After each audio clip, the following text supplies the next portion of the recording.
Oi, gente, como vão os estudos? Mariana, eu sou advogada e também estudo para concursos. E neste vídeo vamos estudar a Declaração Universal dos Direitos Humanos de uma forma simples, com pouco juridiquês, só o necessário, na verdade, mas eu vou tentar adotar uma linguagem simplificada, ok? Este conteúdo é para todos, mas principalmente para aqueles que estudam para concursos públicos. Antes de começarmos, gostaria de te pedir o seu gostei, porque eu fiz esse material com muito carinho para ajudar outras pessoas que estão na caminhada do estudo, assim como eu também. E eu também te convido a se inscrever neste humilde canal, se você ainda não for inscrito. Eu vou postar mais conteúdos como esse aqui neste canal, certo? Então, por favor, se inscreva. Nesse canal só tem gente legal e até rimou. Sem mais delongas, vamos lá. Preâmbulo. Considerando que o reconhecimento da dignidade inerente a todos os membros da família humana e de seus direitos iguais e inalienáveis é o fundamento da liberdade, da justiça e da paz no mundo. Então, gente, eu gostaria de começar destacando que, para fins de provas de concursos públicos, a gente não pode pular o preâmbulo da DUDH, porque ela é cobrada em provas e não dá para pular e ir direto para os artigos. Então, por isso que a gente está lendo ela agora, certo? Eu fiz questão de destacar em cada parte que nós vamos ver as palavras-chave que podem te ajudar a memorizar o principal conteúdo de cada partezinha da declaração. Então, aqui eu destaquei reconhecimento da dignidade, dignidade que sabemos que é um supraprincípio, é o princípio dos princípios, o princípio da dignidade humana. Esse é um princípio muito importante, não só para direitos humanos, mas para todo o direito em si. Destaquei, é o fundamento da liberdade. Por que eu destaquei esse é? Porque se você ler só o que está grifado, o que está destacado, você entende, entendeu? Então, reconhecimento da dignidade é o fundamento da liberdade, da justiça e da paz. Então, nós temos aí três conceitos bem que até se repete durante a declaração, que é a liberdade, a justiça e a paz, né? O escopo de de todos os direitos que estão previstos aí na declaração. Que mais? Acho que essa partezinha eu acho que já é o necessário. Então vamos pular para o próximo. Ah, sim, só para fazer questão que você sabe o que é essa palavra, eu coloquei aqui uma definição. Né? Pode ser que alguém não saiba o que significa inalienável. Então, inalienável é não alienável, que não pode ser vendido ou cedido. Então, os direitos, né, são iguais para todos e são inalienáveis, ou seja, você não pode vender ou ceder os seus direitos, né, os direitos que estão previstos nesta declaração. Certo? Vamos passar. Então, já coloquei uma questãozinha para vocês verem que a primeira partezinha da declaração já é cobrada, para vocês verem, né? Então, como temos muita coisa para ver pela frente, né? Nós vamos pular essa partezinha aqui, ó, o cabeçalho da questão, mas eu já aviso para vocês que na prova sempre é bom ler essa partezinha, tá? Não pulem não, tá? Que eu sei que tem gente que vai direto para os itens e não lê. Às vezes tem alguma coisa que pode ajudar você a lembrar da resposta ou algum contexto importante para a questão. Mas para aqui os fins desse vídeo nós vamos pular. Então o que tem falando? O reconhecimento da dignidade inerente a todas as pessoas, bem como dos seus direitos iguais e inalienáveis, é o fundamento da liberdade, da justiça e da paz no mundo. Olha só, então se você quiser tempo para pensar, você pausa o vídeo, certo? 3, 2, 1. Acertou quem respondeu que o item é correto, né? Igual praticamente o que nós vimos no slide anterior, ó, fundamento da liberdade, da justiça e da paz, reconhecimento da dignidade, né? Então, é justamente quase ipsis literis o que estava escrito. Então, vamos passar. Correto? Considerando que o desprezo e o desrespeito pelos direitos humanos resultaram em atos bárbaros que ultrajaram a consciência da humanidade e que o advento de um mundo em que todos gozem de liberdade de palavra, de crença e da liberdade de viverem a salvo do temor e da necessidade foi proclamado como a mais alta aspiração do ser humano comum. Então, vamos ver o que eu destaquei. O desprezo e o desrespeito pelos direitos humanos resultaram em atos bárbaros que ultrajaram a consciência da humanidade. Ultrajaram, que palavra bonita, né? E aí, será se já foi cobrado em concurso? Já! Olha aí essa questão. Para a Assembleia Geral da Organização das Nações Unidas, o desprezo e o desrespeito pelos direitos humanos resultaram em atos bárbaros ultrajantes para a consciência da humanidade. E aí você responde o quê? Se quiser tempo, pausa o vídeo. 3, 2, 1. E aqueles que responderam que a assertiva está correta, acertaram, né? Exatamente a partezinha que eu destaquei no slide anterior. Desprezo, desrespeito, atos bárbaros ultrajaram a consciência da humanidade. Então, só para dar uma contextualizada, né? Se vocês não sabem, essa declaração ela foi produzida, né? Foi feita logo após o término da Segunda Guerra Mundial, né? Então teve todo aquele contexto, né? Depois fim da Segunda Guerra, e aí eles quiseram organizar um documento para que, e nesse documento eles deixaram bem claro no preâmbulo que o desprezo e o desrespeito pelos direitos humanos, justamente na época, né, da Segunda Guerra, resultaram em atos bárbaros ultrajantes, né, e todo mundo sabe que nessa época houve absurdos, né? Absurdos em relação a respeito de um direito básico humano de qualquer ser humano, né? Então, é justamente esse conceito, esse contexto que está sendo cobrado nessa questão, né? Que é importante você ter em mente. Então, vamos lá.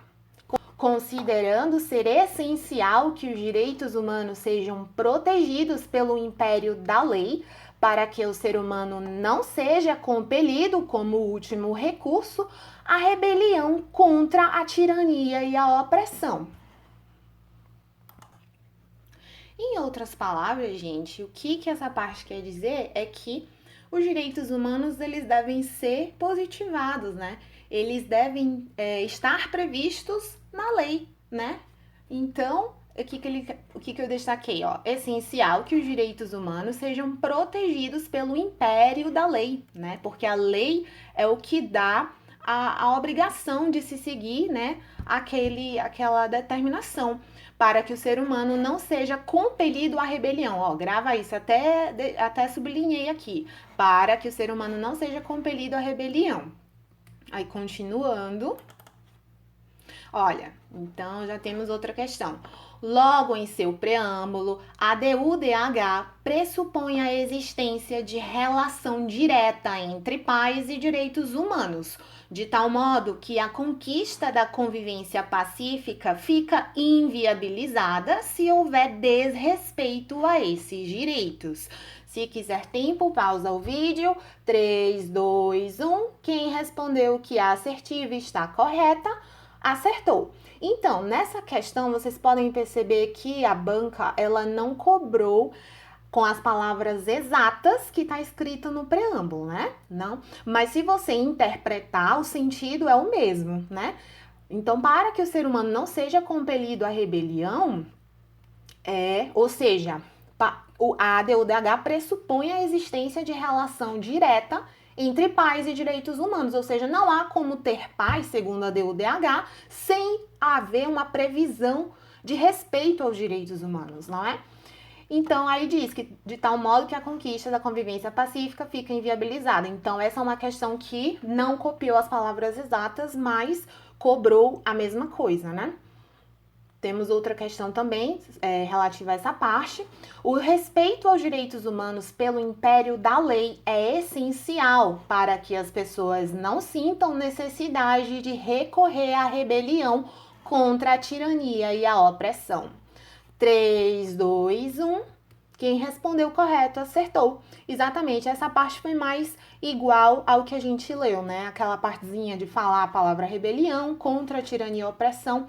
Então, é exatamente o que está no preâmbulo. Continuando. Considerando ser essencial promover o desenvolvimento de relações amistosas entre as nações.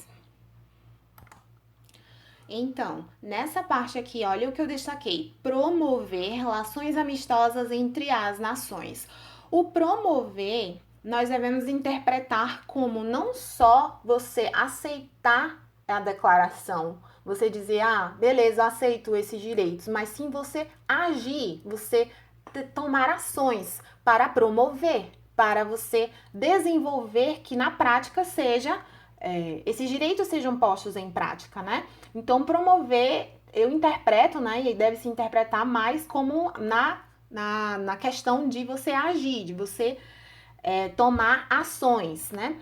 Continuando, considerando que os povos das Nações Unidas reafirmaram na Carta da ONU sua fé nos direitos humanos fundamentais, na dignidade e no valor do ser humano e na igualdade de direitos entre homens e mulheres, e que decidiram promover o progresso social e melhores condições de vida em uma liberdade mais ampla.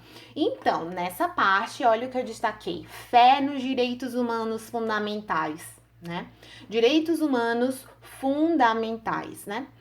Igualdade de direitos entre homens e mulheres. Então, aqui no preâmbulo já temos a previsão, né, da igualdade de direitos entre homens e mulheres, que até então, naquele contexto, não era previsto, não existia isso de igualdade de direitos, né, entre homens e mulheres. E liberdade mais ampla, olha aqui, liberdade mais ampla. Mas o que eu quero dizer é o seguinte, eu quero destacar o seguinte, liberdade mais ampla, mas é uma liberdade infinita? Não, né? Porque nós devemos ter em mente que nenhum direito, assim, no modo geral, e nós vamos falar disso mais pra frente, nenhum direito, ele é infinito, né? Nenhum direito é sem limite. Há limitações, né? E a própria declaração, em alguns pontos, ela fala em alguns limites. Então, vamos continuar. Considerando que os Estados-membros se comprometeram a promover, em cooperação com as Nações Unidas, o respeito universal aos direitos e liberdades humanas fundamentais e a observância desses direitos e liberdades. Nesse trecho, olha aqui o que eu destaquei de novo, a palavra promover. Só que aqui promover, quem vai promover? Os Estados-membros. Os Estados-membros vão promover o respeito universal a direitos e liberdades humanas. Então, esse promover, mais uma vez, não é só você aceitar os direitos, é você agir em prol desses direitos, né?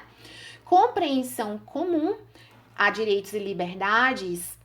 Eu não li essa parte ainda, né? Então, considerando que uma compreensão comum desses direitos e liberdades é da mais alta importância para o pleno cumprimento desse compromisso, agora, portanto, então, nesse trecho eu destaquei compreensão comum a direitos e liberdades. Por quê, né? Como eu já falei um pouquinho do contexto, na época em que essa declaração foi feita, a ADU-DH, ela veio dar um norte para o que deve ser compreendido como direitos e liberdades da mais alta importância. Então, é um pontapé inicial, uma pequena organização desses direitos. Até porque, depois desse documento, vieram outras resoluções, outras previsões de direitos e mais direitos, né, humanos, que devem ser respeitados. Então, aqui foi como se fosse um pontapé inicial, né? Vamos lá. Olha, aqui temos outra questão. Gente, fica até o final do vídeo, porque no final do vídeo tem as melhores questões, certo? Eu deixei a nata pro final, a cereja do bolo. Então, os Estados-membros da Organização das Nações Unidas se comprometem a promover o respeito universal aos direitos e às liberdades humanas fundamentais. Pausa se você quiser pensar. 3, 2, 1. E acertou quem colocou o correto, né? Justamente, olha aqui, o verbo que eles usaram, igualzinho, promover. Promover o respeito universal aos direitos e às liberdades humanas fundamentais. Corretíssimo. Continuando, pronto. Então, agora a gente tem, ó, a Assembleia Geral proclama a presente Declaração Universal dos Direitos Humanos como o ideal comum a ser atingido por todos os povos e todas as nações, com o objetivo de que cada indivíduo e cada órgão da sociedade, tendo sempre em mente esta declaração, se esforce, através do ensino e da educação, por promover o respeito a esses direitos e liberdades e pela adoção de medidas progressivas de caráter nacional e internacional, por assegurar o seu reconhecimento e a sua observância universal e efetiva, tanto entre os povos dos próprios Estados-membros, quanto entre os povos dos territórios sob sua jurisdição. Nessa parte, olha o que eu destaquei. Cada indivíduo e cada órgão da sociedade se esforce por promover o respeito a esses direitos e liberdades, a adoção de medidas progressivas de caráter nacional e internacional. Olha aqui o verbo promover de novo, só que a diferença daquela outra parte do preâmbulo para esta é que aqui ele está dizendo que quem deve promover o respeito aos direitos e liberdades é cada indivíduo e cada órgão da sociedade, né? Vou até voltar aqui rapidinho no slide anterior para vocês verem no outro como era diferente. Ó, aqui nessa parte ele dizia promover os Estados-membros. Os Estados-membros devem promover o respeito aos direitos e liberdades humanas, né? E já nessa outra parte aqui, ele está dizendo que quem deve promover é cada indivíduo e cada órgão da sociedade. Ou seja, né? No fim das contas, todo mundo, geral, deve promover os direitos direitos e liberdades humanos, né? Sem exceção, praticamente, né? Sem exceção. Então, foi isso que eu destaquei. Vamos continuar. Olha aqui, temos outra questão. Conforme a DUDH, compete aos governos, não a grupos sociais ou pessoas individualmente, assegurar o reconhecimento e a observância de seus dispositivos. E aí? 3, 2, 1. Acertou quem colocou errado, né? Porque não é só os governos que devem assegurar o reconhecimento e a observância de seus dispositivos, mas também os grupos sociais, também as pessoas individualmente, né? Que é justamente o que vimos, né? Acabamos de ver. Cada indivíduo e cada órgão da sociedade, certo? Continuando. Então, artigo 1º. Todos os seres humanos nascem livres e iguais em dignidade e direitos. São dotados de razão e consciência e devem agir em relação uns aos outros com espírito de fraternidade. Olha o que eu destaquei. Todos livres, iguais, espírito de fraternidade. Para você lembrar, né, os conceitos importantes desse artigo, basta você lembrar também dos lemas da Revolução Francesa, que são a liberdade, a igualdade e a fraternidade, que também, para quem estuda a teoria geral dos direitos humanos, são os lemas da Revolução Francesa, liberdade, igualdade e fraternidade, eles também vão, como posso dizer, eles vão resumir cada dimensão dos direitos humanos, né? Então, a primeira dimensão a gente pode resumir em liberdade, né? A segunda, igualdade, a terceira, fraternidade, as outras dimensões, não, né? Mas as três primeiras, elas podem ser, vamos dizer, resumidas em liberdade, igualdade e fraternidade. Continuando. Artigo 2º, parágrafo 1º.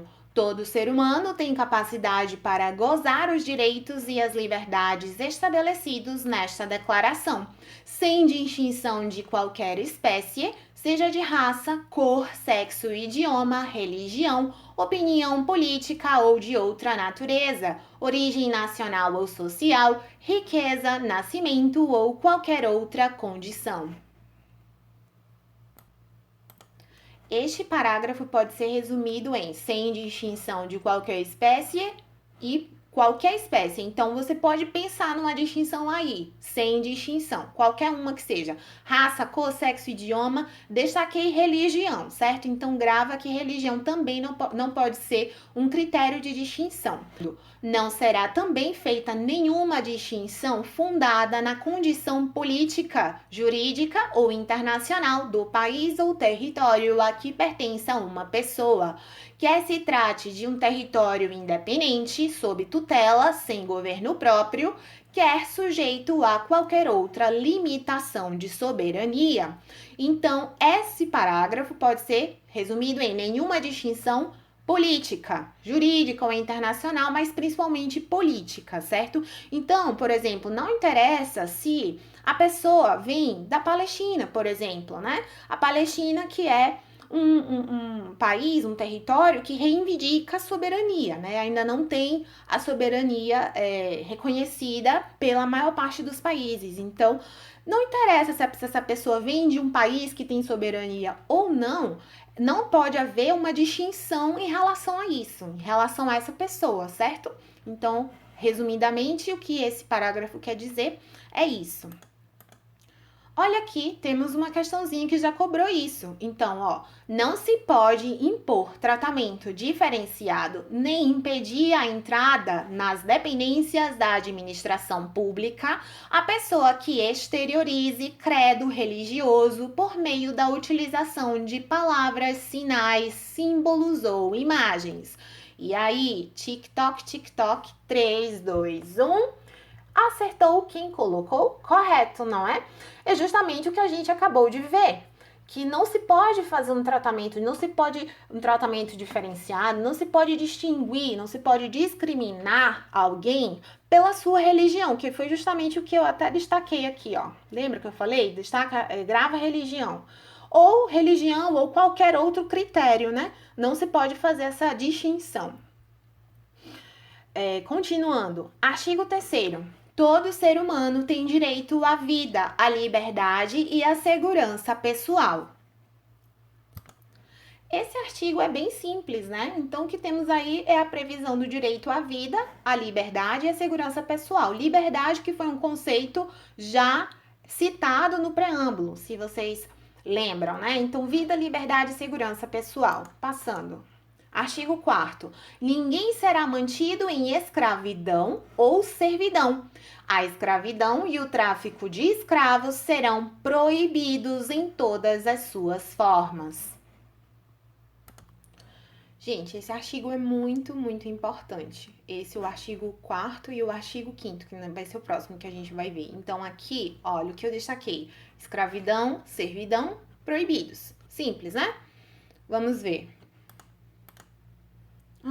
Então temos uma questão. A Declaração Universal dos Direitos Humanos proíbe expressamente a manutenção de pessoas em regime de escravidão ou de servidão. 3, 2, 1. Correto, né? Então, essa questão ela quis cobrar justamente se você sabia que a Declaração Universal dos Direitos Humanos proibia expressamente, esse expressamente aqui quer dizer no texto. Então, estava previsto na DUDH, no seu texto, que escravidão e servidão são proibidos? Sim, né? Se você fosse seguir a intuição, obviamente que direitos humanos proibiriam, né, a escravidão e a servidão, mas aqui ela quis saber se você sabia que expressamente no texto estava previsto que é proibido escravidão e servidão? Sim, então, correto. Passando. Artigo 5º. Ninguém será submetido a tortura, nem a tratamento ou castigo cruel, desumano ou degradante. aqui nós temos mais um artigo muito importante. Olha o que eu destaquei. Ninguém será submetido à tortura, castigo cruel, degradante. Então, para eu ter certeza que você sabe o que é degradante, eu coloquei aqui uma definição do dicionário. Então, degradante é que provoca degradação, desonrante, deteriorante. Então, esse artigo, ele é importante juntamente com o artigo anterior, o artigo 4º, porque, como eu havia dito anteriormente, né, que no direito como um todo, não só em direitos humanos, mas no direito como um todo, não existem direitos absolutos, não é? A gente sempre pode ponderar, a gente sempre pode ter uma exceção. Então, quando a gente vai fazer a ponderação de princípios, né, quando a gente vai conceder alguns direitos a algumas pessoas, né? Esses direitos não são infinitos, eles têm limites, né? Mas o que acontece? A doutrina, né? No âmbito dos direitos humanos, eu quero que vocês gravem isso, no âmbito dos direitos humanos, o artigo 5º, que proíbe a qualquer pessoa a sofrer tortura, castigo cruel, degradante. E no artigo 4º, que proíbe que qualquer pessoa, nenhuma pessoa, pode sofrer escravidão ou servidão, a doutrina, né, e no âmbito dos direitos humanos, se considera que esses dois artigos, esses dois direitos humanos absolutos, eles são absolutos, certo? Então, o direito de não sofrer escravidão ou servidão e o direito de você não sofrer tortura, castigo cruel, desumano ou degradante, no âmbito dos direitos humanos, são considerados direitos absolutos, certo? Mas, no geral, se a questão vier dizendo que os direitos humanos são direitos absolutos, no modo geral, não, certo? Porque, no modo geral, nenhum direito é absoluto. Porém, esses dois direitos, segundo a doutrina, e no âmbito dos direitos humanos, são considerados direitos humanos absolutos. Entendido? Lá na frente, no final, vai ter uma questão que eu vou te mostrar como isso é cobrado. Aqui, vamos passar. Olha aqui uma questãozinha que cobrou isso. Medidas degradantes podem ser utilizadas para impedir a depredação do patrimônio público quando se revelarem a única maneira de se preservar o interesse social. 3, 2, 1... E acertou quem respondeu errado, né, gente? É exatamente o que a gente acabou de ver, ó. Degradante. Não pode tratamento degradante. E sob nenhuma hipótese, certo? Então, não interessa. mas eu sou a favor de tortura para quem cometeu o crime tal. Mas os direitos humanos não permitem, né? Não pode nem para quem comete crime ser submetido à tortura, segundo a Declaração Universal dos Direitos Humanos. Então, é sob nenhuma hipótese, não existe nenhuma hipótese que é possível, que é permitido você torturar, você castigar cruelmente uma pessoa, nem escravizar e nem submetê-la a regime de servidão, tá bom? Gravado isso? Podemos passar? Artigo 6º.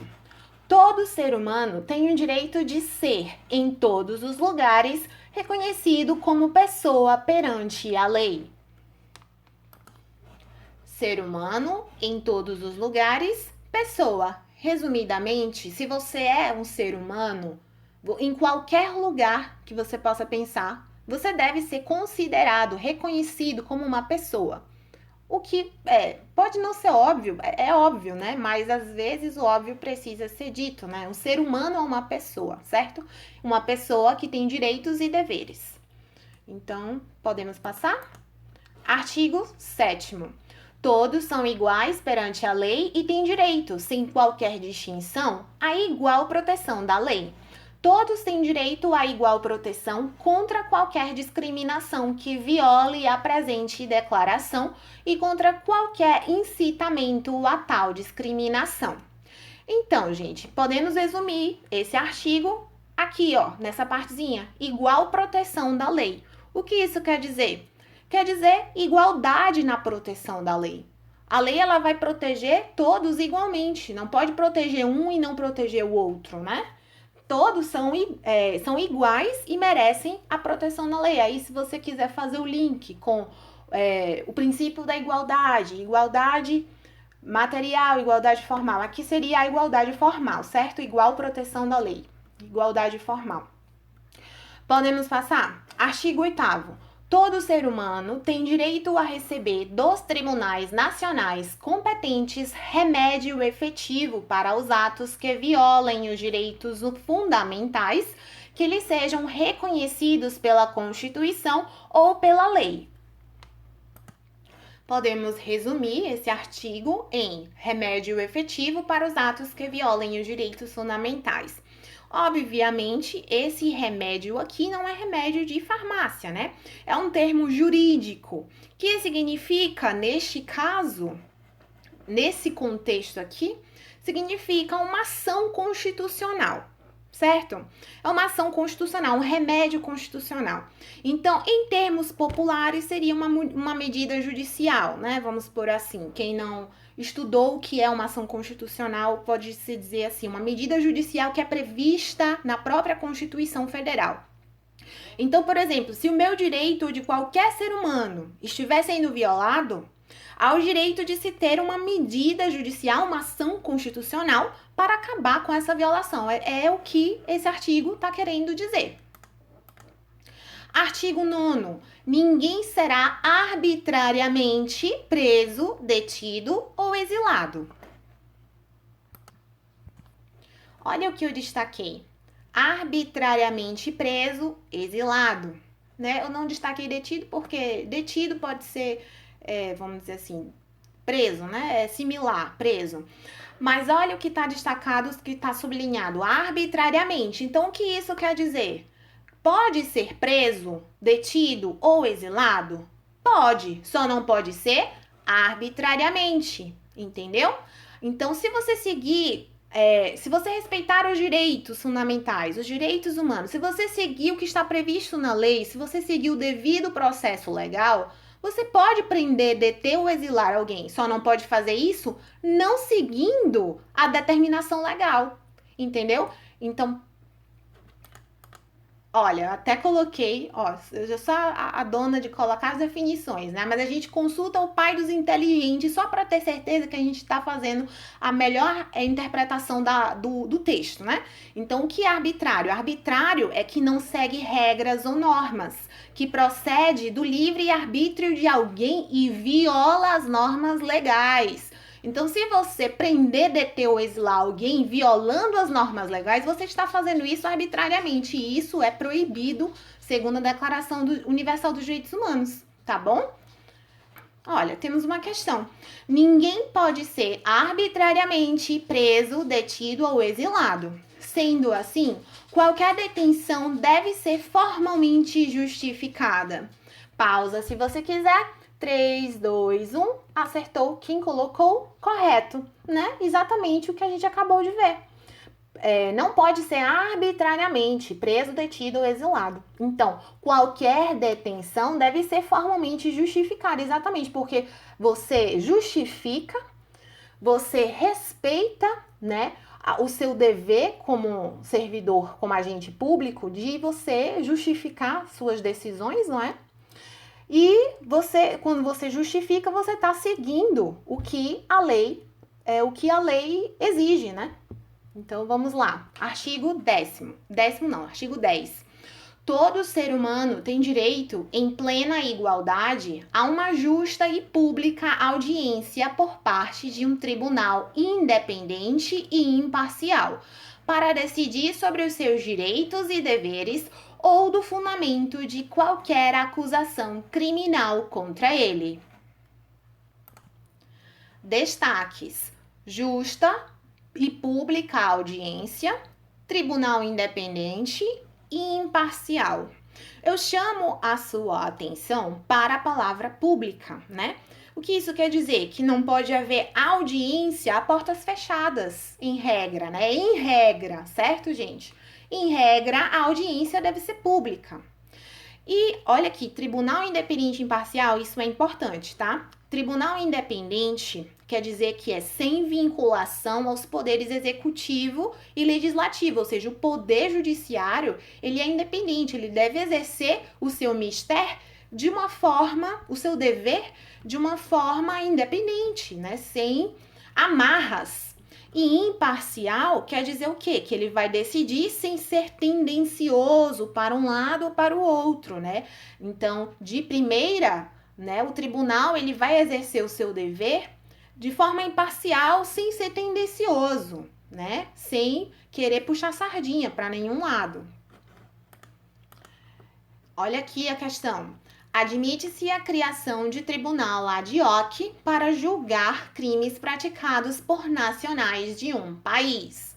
De primeira, eu com minha mania de consultar o pai dos inteligentes. Tribunais ad hoc são tribunais criados especialmente para uma determinada finalidade, no caso, julgar alguém. E uma vez concluída esta tarefa, tem as suas atividades encerradas, certo? Para você que não sabia o que é um tribunal ad hoc, é isso, é um tribunal que ele não era previsto, ele não existia antes do fato que vai ser julgado acontecer. Então, ele é um tribunal que ele não estava previsto segundo as leis, segundo as regras de competência, certo? Então, essa assertiva está correta ou está errada? 3, 2, 1, está errada, né? Porque é justamente o que acabamos de ver no artigo que a gente leu. Tribunal ad hoc, ele é um tribunal que ele não respeita a competência. Ele não respeita o que está determinado na Constituição.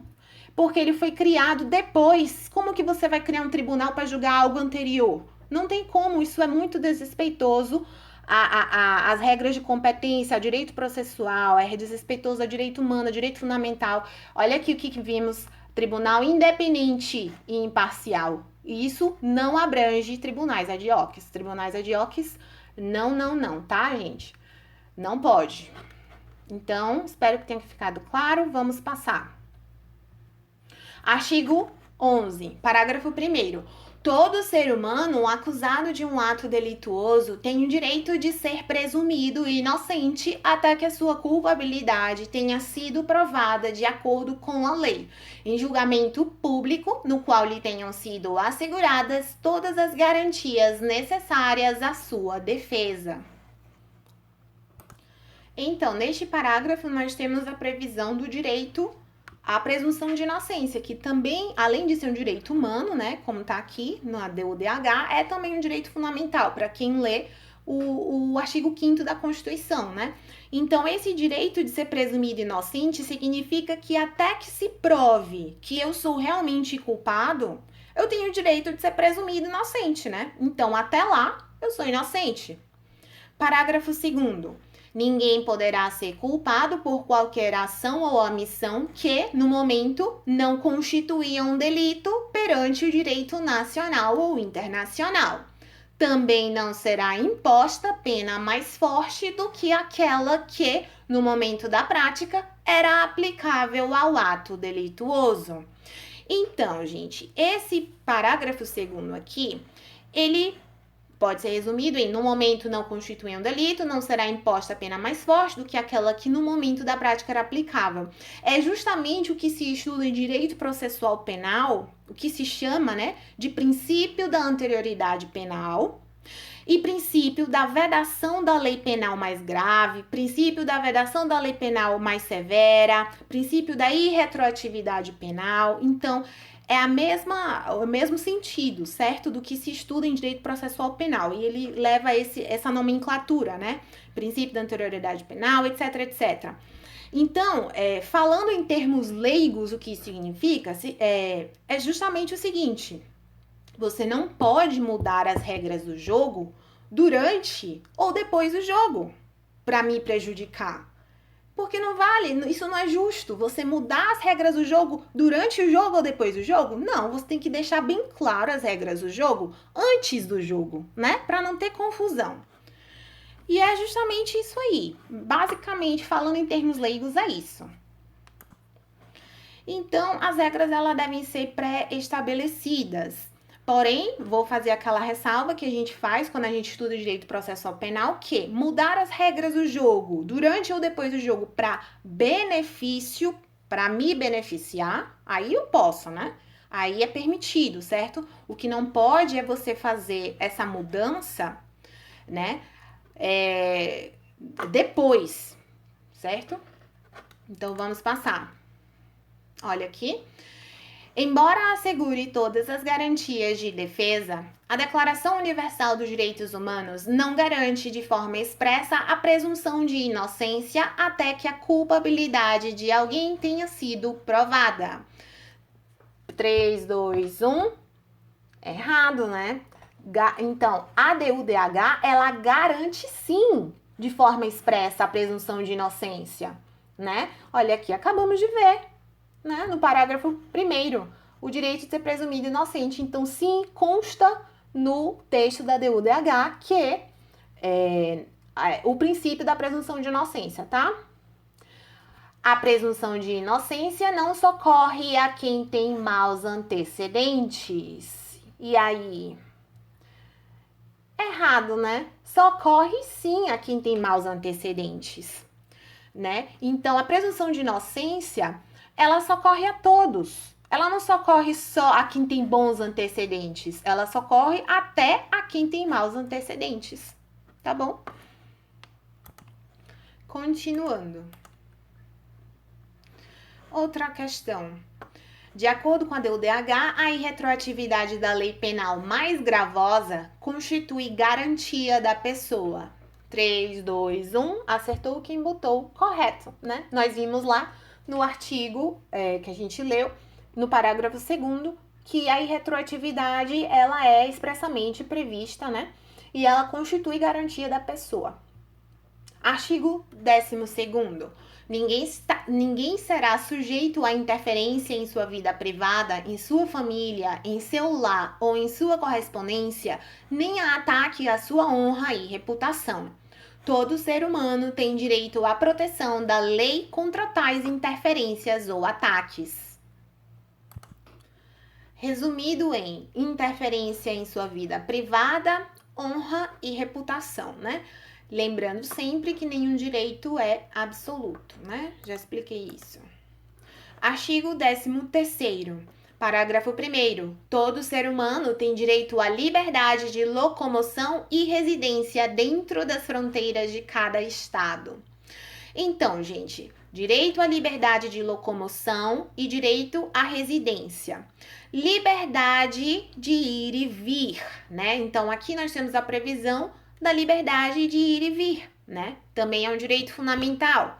Então, você pode morar onde você quiser, dentro daquele país, né? Você pode morar no norte, no sul, no leste, oeste, você pode se locomover, né? Direito à liberdade de locomoção é bem amplo, né? E também o direito de residência, simples, não tem mistério, né? Parágrafo 2º. Todo ser humano tem o direito de deixar qualquer país, inclusive o próprio, e a este regressar. Ora, esse direito também não é muito difícil, é um direito de deixar qualquer país. Esse direito de deixar qualquer país, ele quer dizer respeito ao direito de sair do país e voltar, mas obviamente respeitando as leis de cada país, né, gente? Porque cada país vai ter as suas regras para você poder entrar e você deixar, né, aquele país, né? Respeitando sempre a legislação de cada país. Artigo 14º. 14º não, 14. Parágrafo 1º. Todo ser humano vítima de perseguição tem o direito de procurar e de gozar asilo em outros países. Então, podemos resumir em vítima de perseguição tem o direito de procurar e de gozar asilo, certo? Preste atenção que esse parágrafo 1º aqui, ele é uma regra, certo? E o parágrafo 2º tem a exceção que é muito cobrada nas questões. Então, parágrafo 2º, este direito não pode ser invocado em caso de perseguição legitimamente motivada por crimes de direito comum ou por atos contrários aos objetivos e princípios das Nações Unidas. Então, no parágrafo 1º, nós temos o direito de procurar asilo, né? No parágrafo 2º, nós temos a exceção a esse direito, que ele não pode ser invocado, esse direito, para você se eximir e você sair livre dos crimes que você cometeu, crimes de direito comum. Não, se você cometeu crimes de direito comum, você não pode procurar asilo e não pode gozar asilo. Então, você vai ter que responder, né, por esses crimes. Então, é esse parágrafo 2º grave, que é a exceção do parágrafo 1º, certo? Olha aqui. É garantido asilo em outros países aquele que for vítima de perseguição, ainda que motivada por crimes de direito comum. 3, 2, 1. Errado, né, gente? Então, aqui tá bem claro que é uma assertiva errada. Olha aqui, ele tá justamente falando da exceção, crimes de direito comum. Crimes de direito comum, não tem direito a asilo. Não pode procurar asilo. Você vai ter que responder por esses crimes de direito comum, certo? Então, foi cobrado já em questão. A vítima de perseguição em seu país, legitimamente motivada por crime de direito comum, pode invocar o direito de procurar e de gozar asilo em outros países. Será? 3, 2, 1. Errado de novo, né? É a mesma questão, vamos supor, com outras palavras. Vítima de perseguição, né? Entre aspas, que for legitimamente motivado por crime de direito comum, não pode. Aí é exceção. Você não pode ter o direito de procurar e de gozar asilo, certo? Ele cobrou a exceção mais uma vez. Então, artigo 15, parágrafo 1º. Todo homem tem direito a uma nacionalidade. Simples, sem mistério. Direito a uma nacionalidade. Parágrafo 2º. Ninguém será arbitrariamente privado de sua nacionalidade, nem do direito de mudar de nacionalidade. Então, olha aqui o arbitrariamente. Então, o que isso quer dizer? Que sim, alguém pode ser privado da nacionalidade ou do direito de mudar de nacionalidade, porém não pode ser arbitrariamente. E quem estuda, né, direito constitucional, quem estuda nacionalidade em direito constitucional vai ver que na nossa Constituição Federal Brasileira existem regras em que alguém pode sim perder a nacionalidade, né? Então, as pessoas podem perder a nacionalidade, só não podem perder arbitrariamente. Então, tá grifadinho aqui justamente por isso. Olha aqui, a possibilidade garantida por lei de se estabelecerem vedações legais relacionadas à mudança de nacionalidade do indivíduo tem por objetivo preservar a soberania dos países. 3, 2, 1, acertou quem colocou errada. O que tá errado? Olha aqui, ó, garantida por lei. Então, não é garantido por lei que as vedações legais relacionadas à mudança de nacionalidade do indivíduo têm por objetivo preservar a soberania dos países. Não. Na verdade, as pessoas... As pessoas, elas têm direito à nacionalidade. Olha aqui, direito à nacionalidade. Não pode ser arbitrariamente privado dessa nacionalidade. Então, não é garantido por lei que se estabeleçam vedações legais relacionadas à mudança de nacionalidade do indivíduo para querer preservar a soberania dos países. Não pode, tá bom? Porque as pessoas têm direito à nacionalidade, né? Em regra. Em regra não, sempre. O que pode, como eu já expliquei, é justamente você ser privado da nacionalidade arbitrariamente. Aí não pode, tá bom? Outra. Embora afirme que toda pessoa tem direito à nacionalidade, a DUDH reconhece o direito dos governos de, arbitrariamente, privar alguém de sua nacionalidade. 3, 2, 1. Errado, né? A DUDH prevê justamente o contrário. Prevê que não se reconhece o direito dos governos de arbitrariamente privar alguém de sua nacionalidade. Não pode arbitrariamente privar alguém da sua nacionalidade. A mudança de nacionalidade é direito assegurado pela Declaração Universal de Direitos Humanos. 3, 2, 1. Acertou quem botou o correto, exatamente. A mudança de nacionalidade é um direito que está previsto na DUDH e ela não pode ser arbitrariamente rechaçada. Não se pode arbitrariamente privar alguém de mudar de nacionalidade. Arbitrariamente, tá, gente? Lembra disso. Artigo 16, parágrafo 1º. Os homens e mulheres de maior idade, sem qualquer restrição de raça, nacionalidade ou religião, têm o direito de contrair matrimônio e fundar uma família. Gozam de iguais direitos em relação ao casamento, sua duração e sua dissolução. Simples, direito de contrair matrimônio e direito de fundar uma família. Aqui destaquei, iguais direitos em relação ao casamento, exatamente, ou seja, ao homem e à mulher, os homens e as mulheres, eles podem gozar de iguais direitos em relação ao casamento, então, um não pode mais que o outro, né? Parágrafo 2º. O casamento não será válido senão com livre e pleno consentimento dos nubentes.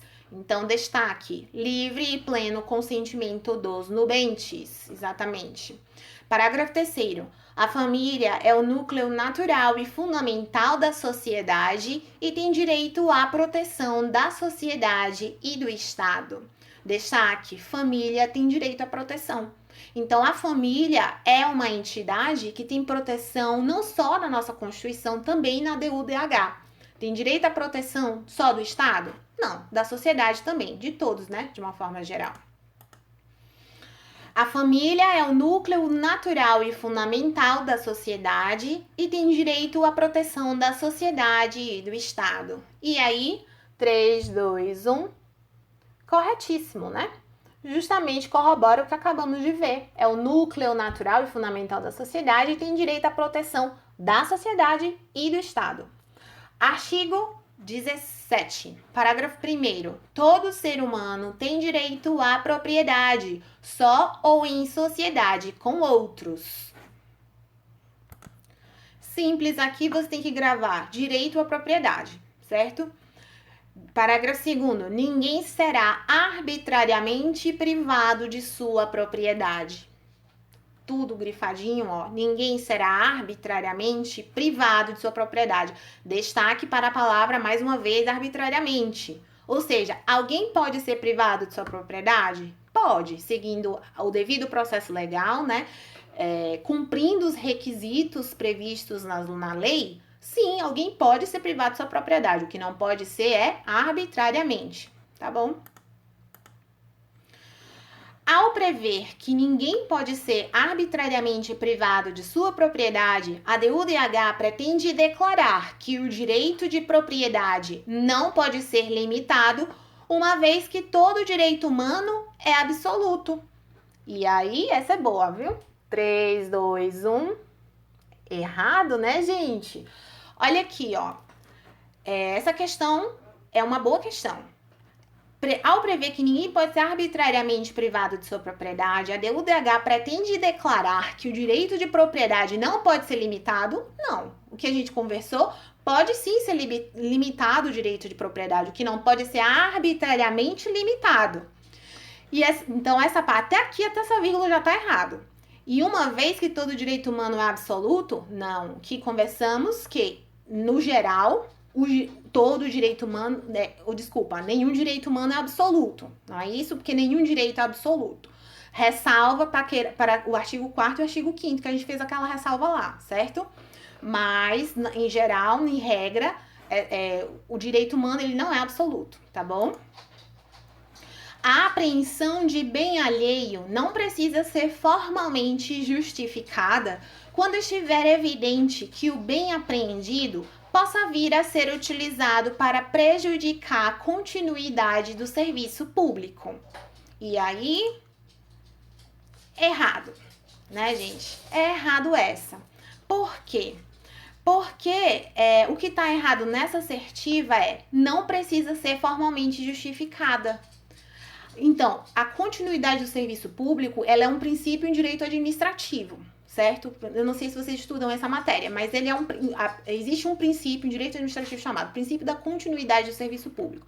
Só que a título desse princípio, nem a título de se estar querendo respeitar esse princípio, nós podemos nós podemos tirar a necessidade de ser formalmente justificada a apreensão de um bem alheio. Então, precisa sim justificar quando quando a administração pública apreende o bem de uma pessoa, né? Precisa sim ser justificado. Vamos continuar. Artigo 18.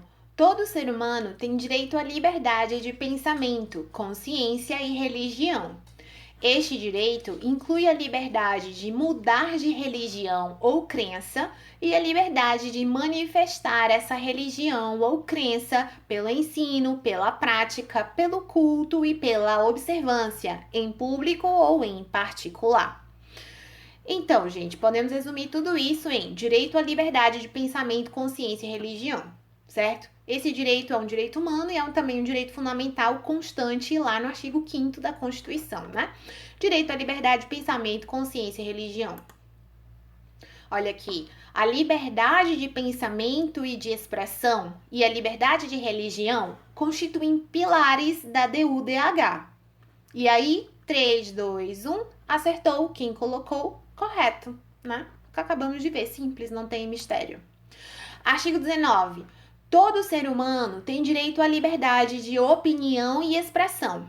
Este direito inclui a liberdade de, sem interferência, ter opiniões e de procurar, receber e transmitir informações e ideias por quaisquer meios e independentemente de fronteiras. Esse artigo pode ser resumido em direito à liberdade de opinião, procurar, receber e transmitir informações e ideias por quaisquer meios. Lembrando sempre que o direito à liberdade de opinião não é um direito absoluto. Artigo 20, parágrafo 1º. Todo ser humano tem direito à liberdade de reunião e associação pacífica. Olha aqui, mais um direito humano que também é um direito fundamental, né? E aqui eu destaco, pacífica. Destaco pacífica, ou seja, é uma associação, o direito de liberdade de reunião pacífica e uma associação pacífica para fins pacíficos, certo? Parágrafo 2º, ninguém pode ser obrigado a fazer parte de uma associação. Esse daqui é simples, né? Mas que volta e meia também é cobrado. Esse parágrafo 2º aqui é meio que óbvio, né? Como que você vai obrigar uma pessoa a fazer parte de uma associação? Não dá para obrigar ninguém a fazer parte de uma associação. Isso também consta na nossa Constituição, salvo engano, e também está no nosso Código Civil. Ninguém é obrigado a participar de associação, nem mesmo das que pretendam representar alguma categoria profissional. E aí, qual é a sua resposta? 3, 2, 1. Correta, exatamente o que acabamos de ver. Artigo 21, parágrafo 1º. Todo ser humano tem o direito de fazer parte no governo de seu país, diretamente ou por intermédio de representantes livremente escolhidos. Essa parte pode ser resumida em direito de fazer parte no governo. É um direito político, tá, gente? Parágrafo 2º, todo ser humano tem igual direito de acesso ao serviço público do seu país. Né? Pode ser resumido em direito de acesso ao serviço público. Muito bem. Parágrafo 3º. A vontade do povo será a base da autoridade do governo.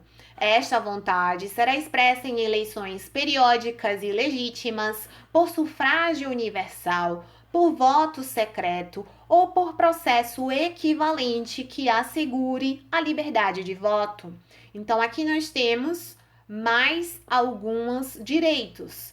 Quais sejam os de eleições periódicas e legítimas, sufrágio universal, voto secreto, liberdade de voto. Então, sufrágio universal, voto secreto também consta na nossa Constituição, eleições periódicas também consta. Aqui a DUDH acrescenta ilegítimas, né? E liberdade de voto, ou seja, óbvio, são direitos políticos, né? Direitos todos políticos. Então, esse artigo pode ser o parágrafo 1º e o parágrafo 3º resumido em direitos políticos. Só o parágrafo 2º que é mais diferentão, que diz que direito de acesso ao serviço público. Ah, sim, eu coloquei a definição de sufrágio. Sufrágio é o processo de escolha por votação, eleição. Artigo 22. Todo ser humano, como membro da sociedade, tem direito à segurança social, à realização pelo esforço nacional, pela cooperação internacional e de acordo com a organização e recursos de cada Estado, dos direitos econômicos, sociais e culturais indispensáveis à sua dignidade e ao livre desenvolvimento da sua personalidade. Então, aqui nós podemos resumir e destacar o direito à segurança social, direitos econômicos, sociais e culturais. Para quem estuda a teoria geral dos direitos humanos, o que isso te lembra?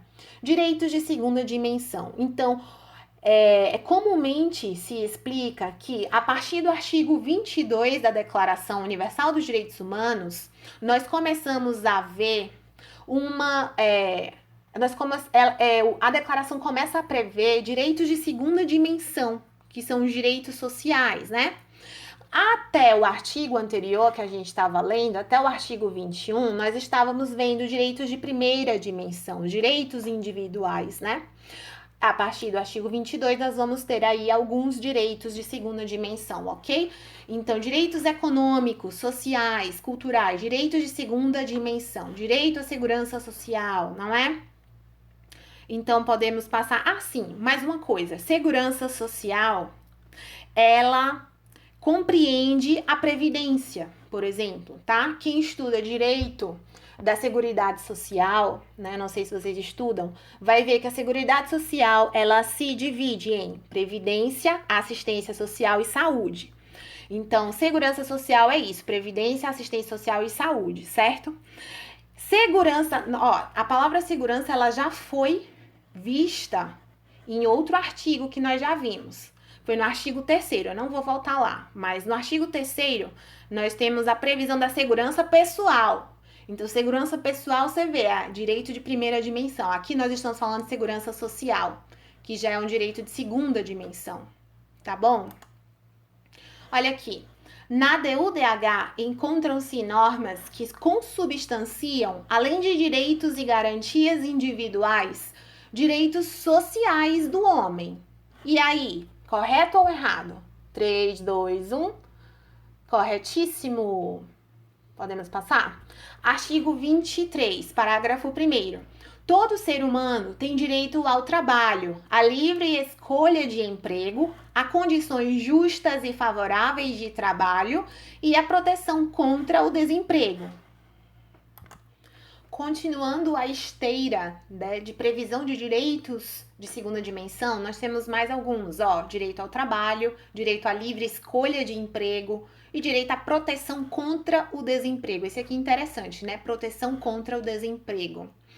Parágrafo 2º. Todo ser humano, sem qualquer distinção, tem direito a igual remuneração por igual trabalho. Isso é um direito humano, que é um direito também fundamental, não é? É o direito, sabe o que é isso? Igual remuneração por igual trabalho, é o que comumente se fala de equiparação salarial, né? Parágrafo 3º. Todo ser humano que trabalha tem direito a uma remuneração justa e satisfatória, que lhe assegure, assim como a sua família, uma existência compatível com a dignidade humana e a que se acrescentarão, se necessário, outros meios de proteção social. Então, aqui, ó, resumindo, remuneração justa e satisfatória, que garanta uma existência compatível com a dignidade humana. Isso também é um direito que é fundamental também, né? Está constante lá na nossa Constituição. Uma remuneração que lhe dê como você ter uma subsistência, né? Uma subsistência básica. Ok. 4. Todo ser humano tem direito a organizar sindicatos e a neles ingressar para a proteção de seus interesses. Olha aqui, o direito a organizar sindicatos é mais um direito de segunda dimensão, é mais um direito social, também é um direito fundamental, tá ok? E está constante na nossa DUDH, tá bom? Artigo 24.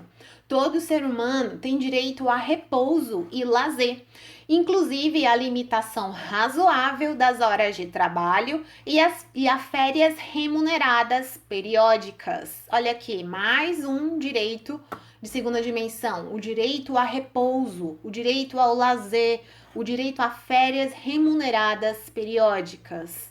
Muito bem. Artigo 25, parágrafo 1º. Todo ser humano tem direito a um padrão de vida capaz de assegurar-lhe e à sua família saúde e bem-estar, inclusive alimentação, vestuário, habitação, cuidados médicos e os serviços sociais indispensáveis, e direito à segurança em caso de desemprego, doença, invalidez, viuvez, velhice ou outros casos de perda dos meios de subsistência em circunstâncias fora de seu controle. Vamos resumir tudo isso em direito à saúde, direito ao bem-estar. Inclusive, alimentação, vestuário, habitação, cuidados médicos, também direito à segurança em casos de perda dos meios de subsistência. Isso aqui é o direito também à seguridade social, né? Que já conversamos, o direito à previdência, o direito à seguridade social. Muito bem. O parágrafo 2º. A maternidade e a infância têm direito a cuidados e assistência especiais.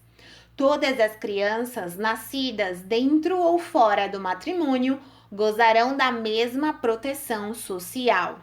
Muito bem, olha aqui, direito da maternidade e da infância, maternidade e infância tem direito a cuidados, certo? Então, maternidade e infância que são,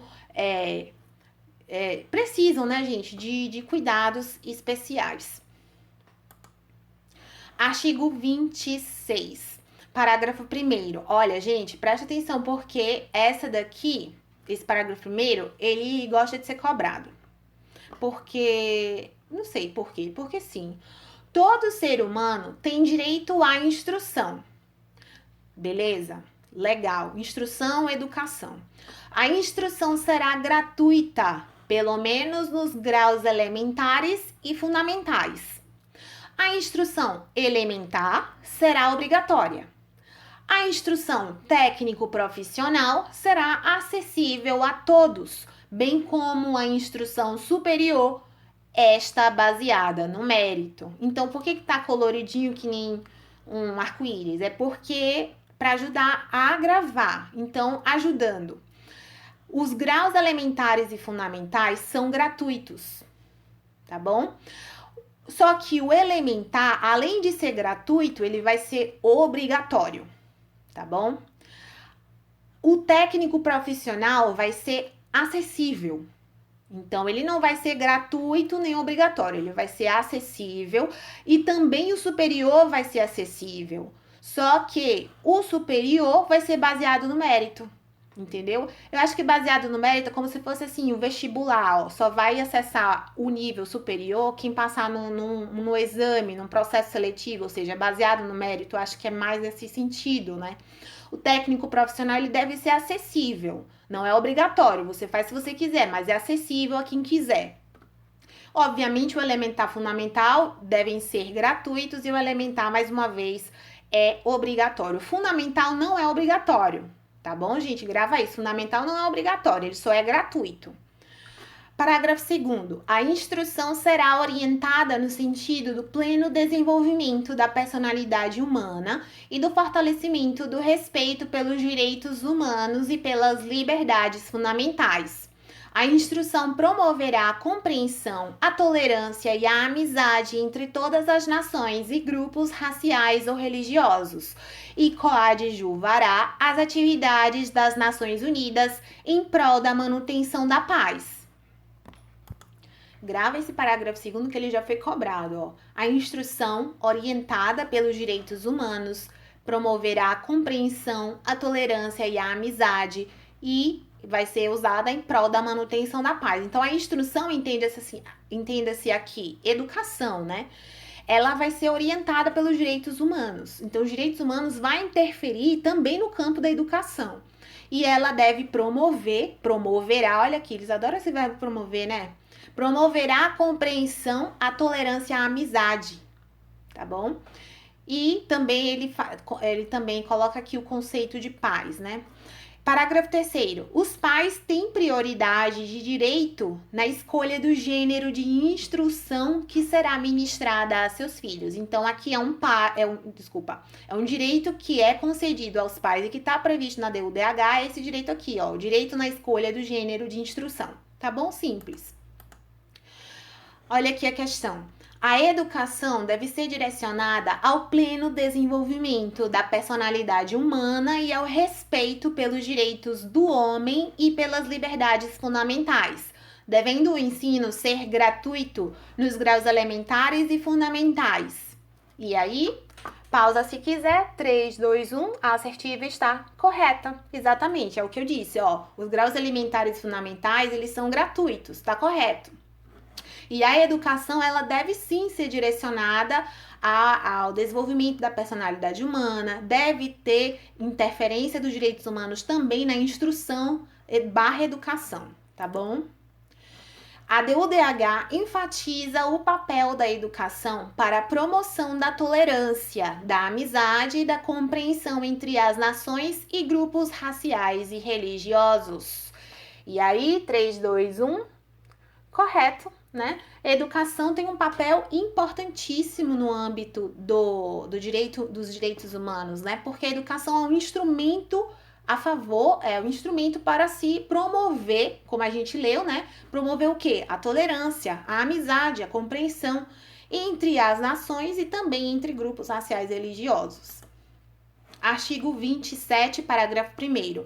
Todo ser humano tem o direito de participar livremente da vida cultural da comunidade, de fruir das artes e de participar do progresso científico e de seus benefícios. Então, gente, aqui podemos resumir em direito à vida cultural, direito a artes, né, o acesso a artes e o direito ao progresso científico, tá bom? Parágrafo 2º, todo ser humano tem direito à proteção dos interesses morais e materiais decorrentes de qualquer produção científica, literária ou artística da qual seja autor. Resumindo esse parágrafo segundo aqui todo, sabe o que é isso? É direito do autor, direito à proteção autoral, tá bom? Direito ao autor. Artigo 28. Todo ser humano tem direito a uma ordem social e internacional em que os direitos e liberdades estabelecidos na presente declaração possam ser plenamente realizados. Vamos resumir tudo isso, ó. Direitos plenamente realizados. Grifei aqui, ó, sublinhei, realizados. Então, os direitos, legal ter direitos, mas é também legal você usufruir desses direitos, eles serem postos em prática. Então, aqui é mais uma característica dos direitos de segunda dimensão, é justamente o direito à prestação desses direitos, né? Eu tenho direito, certo, legal, eu tenho esse direito, mas eu tenho direito que o Estado ele concretiza esse meu direito, que não adianta nada estar no papel se não existem ações para que esse direito seja posto em prática, não é isso? Então, é mais uma característica aqui do direito de segunda dimensão, o direito à prestação, direitos plenamente realizados. Artigo 29. Estamos acabando, paciência, tá? E fica até o final que ainda faltam as questões, as melhores questões. Parágrafo 1º.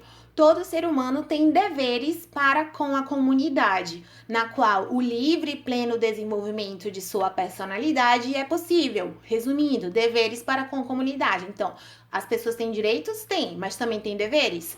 Parágrafo 2º. No exercício de seus direitos e liberdades, todo ser humano estará sujeito apenas às limitações determinadas pela lei, exclusivamente com o fim de assegurar o devido reconhecimento e respeito dos direitos e liberdades de outrem e de satisfazer as justas exigências da moral, da ordem pública e do bem-estar de uma sociedade democrática. Aqui nesse parágrafo 2º, nós temos justamente o que a gente chama de princípio de legalidade em outras disciplinas, né? Princípio da legalidade, você vai obedecer na sua esfera individual a limitações apenas aquelas que são determinadas pela lei. Então, se a lei não proíbe, você pode fazer, tá? É o princípio da legalidade geral. E isso, em termos leigos, é aquilo que todo mundo fala, né? Que o seu direito acaba onde o meu começa. E o meu direito acaba onde o seu começa, né? Então, aqui esse artigo, ele vai te lembrar, ó, você tem direitos, mas você também tem deveres e os seus direitos, eles não são infinitos, não. Parágrafo 3º. Esses direitos e liberdades não podem, em hipótese alguma, ser exercidos contrariamente aos objetivos e princípios das Nações Unidas. Obviamente, né, eles não querem que as pessoas utilizem os seus direitos e as suas liberdades para que você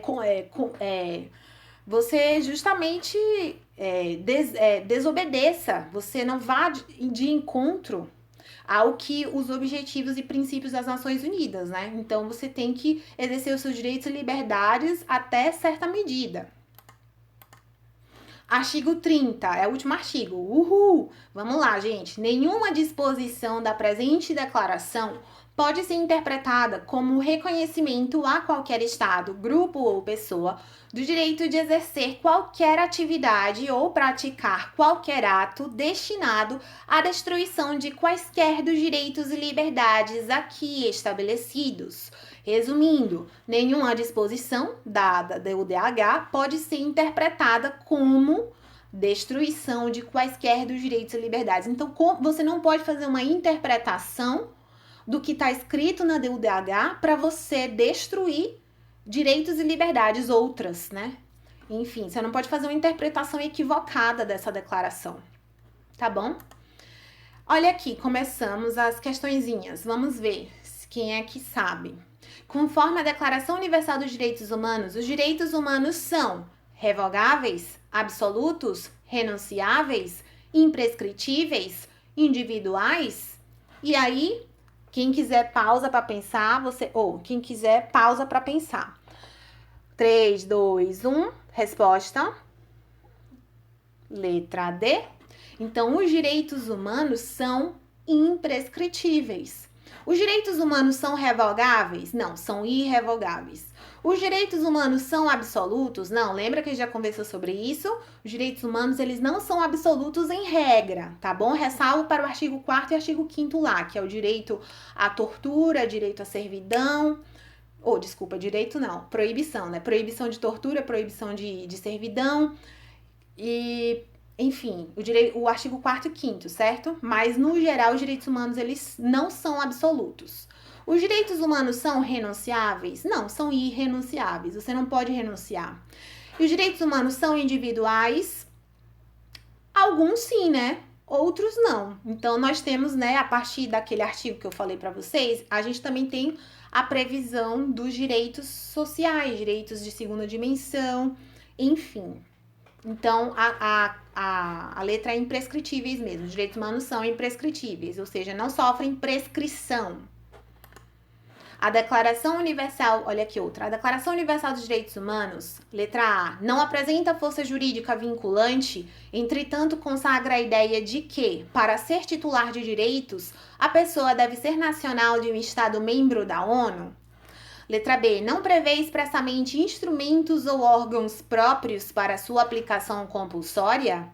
Letra C, prevê expressamente a proteção ao meio ambiente como um direito de todas as gerações, bem como repudia o trabalho escravo, determinando sanções econômicas aos estados que não combaterem.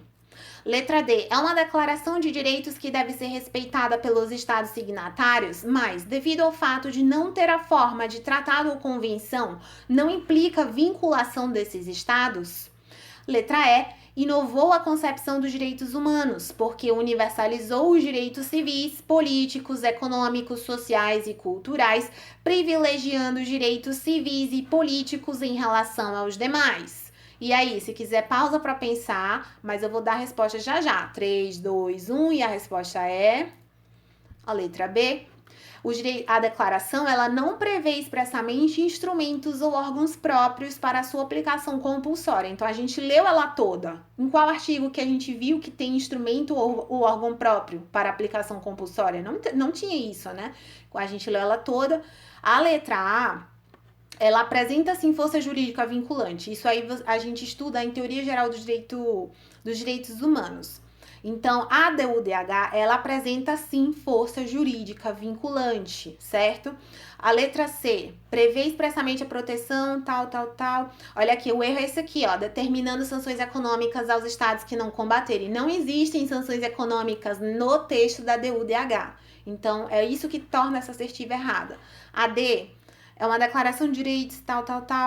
Olha aqui, o erro é isso aqui, ó. Não implica a vinculação desses estados. Implica, sim, vinculação desses estados, tá bom? Apesar de não ter a forma de tratado ou convenção. Então, isso já é meio que combinado que entre os direitos, em quem estuda, né, os professores de direitos humanos, eles dizem que, apesar de não ser um tratado ou uma convenção, existe força jurídica, por variados motivos. E letra E, inovou a concepção dos direitos humanos porque universalizou os direitos civis, políticos, econômicos, sociais e culturais.